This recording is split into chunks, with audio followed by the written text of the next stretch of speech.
So just to wrap up, a bit more as a bonus than a necessity, we're going to add some motion to some of these widgets, and let's dive into one. So I'm going to start with the death, I think. So we'll just do this text here as it's nicely in my face there. I'm going to select that text and we're going to make this animate in. So once you're in a widget blueprint, you can add animations to it in the bottom left here by just adding an animation. It'll prompt you for a name. I'm just going to call this intro. So this is the intro to this widget coming in. With it selected, your timeline becomes active, and it's a little bit fiddly with some content, especially when you come to do positions. After you've changed anchors and stuff, and with the different way it records positions, it can be a bit fiddly. But things like changing color to make something fade in is fairly straightforward. So I'm going to select this text, and you can scrub through time as well. So at 0 seconds, I actually want this to be transparent and then come in over the duration of a second. So I'm just going to scrub down the timeline. I'm going to find my color and opacity, and I'm going to hit this button that adds a keyframe. So you can see it's added a keyframe to the timeline here, which means at 1 second this piece of text will be fully visible, set to white. Then if I drag this back to 0, and we can do it in a few ways. You can do it through the timeline here. I could drop the alpha down there to 0, or I could drop it here and keyframe that. So I've actually set all of them RGBA there. I could have just done the A, but just make sure you're consistent with it, whichever keyframes you want to set, which now means that over the course of a second, this text becomes visible. Okay? You can do more. So like I said, positioning objects is slightly fiddly, but I could have it where I keyframe this position Y, and then back on 0, I just maybe raise this up a touch and keyframe that. So as well as fading in, it also moves down a bit. So that's a complete animation. It won't play by default, however, so if I did save that and go and die in the game, you won't see that animation. So if I jump into the graph, what we actually need to find is the construct. So the event construct is basically the begin play of a widget blueprint. And from there I'm just going to drag it off and I'm going to play animation. Fairly big node, so let's give it some room. And it just needs the animation, so I'm actually going to bring in a reference to the intro there. So you can see that your animations become variables. Plug that in. You've got various other options, so you can tell it to loop. If I wanted this to keep playing, I could set this to 0 and it would play indefinitely, or you can put a set number of loops. You can change the speed and so on, but really that's just fine. I just want it to play once and stop, so I'm going to compile it and save it, and then I'm going to go die.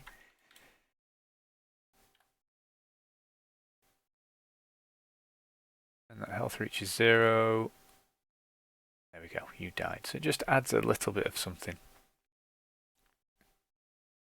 Now you could go another way with it as well. So what I've actually brought in just in case was a vignette. So I've brought in my materials section here. I've got a really awful vignette that I could maybe pop over the player when they take some damage. So this is a slightly different setup, I suppose, and might not suit all circumstances. But if I open up my player HUD right there, so I could bring this vignette in as an image, and this is where I kind of need to be careful about the arrangement of them as well. So I'm going to bring that in, and in the appearance, so this might be collapsed, but under the brush section of appearance, you can plug in an image. So I'm going to find my vignette here by just searching.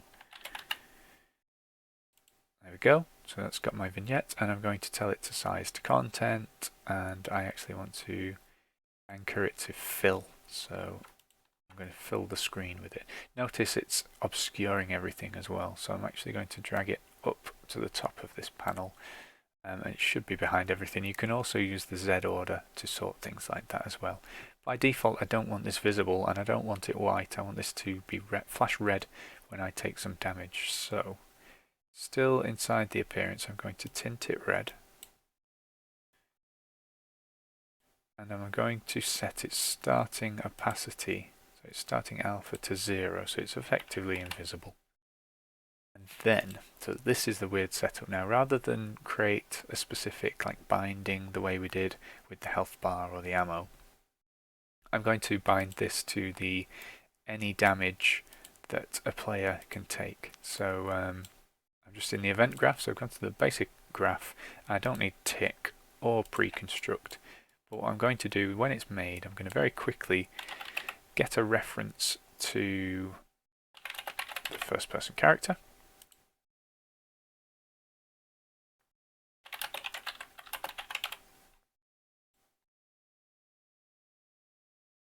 And then I want to drag from the first person character here, and I want to bind to any damage. So bind event to on take any damage. And this means I get to create a custom event here. So let's just do a custom event. Let's call this throb or something. So we're going to throb the vignette. Oops. Yeah, so we can't quite finish this yet because we haven't actually made the animation. So that's sort of set up. We've got it where when the widget's constructed, we grab the player and we bind our custom event to the player's any damage. So whenever the player takes damage, it's going to cause this custom event to trigger as well. But we do need the animation, so I'm just going to quickly select my vignette, and I'm going to add an animation. Let's call that throb if it lets me. I've already used that. Throb animation.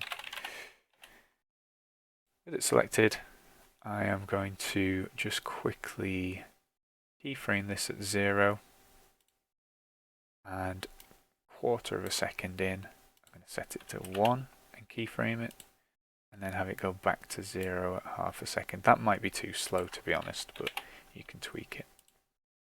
3 keyframes, just a very quick red pulse, and in the graph we can now play that. So this throb custom event is just going to play animation, and the animation is going to be throb. Compile it and save it, give that a go. And now every time I test or take damage, I should get a horrible red vignette pulse, which I don't. I've done something wrong there. Maybe I've got possibly got the wrong player again. So a quick look, see if I can fix it. Might be that this is the wrong first person. Oh, I never stuck the exec node in. That will definitely break things.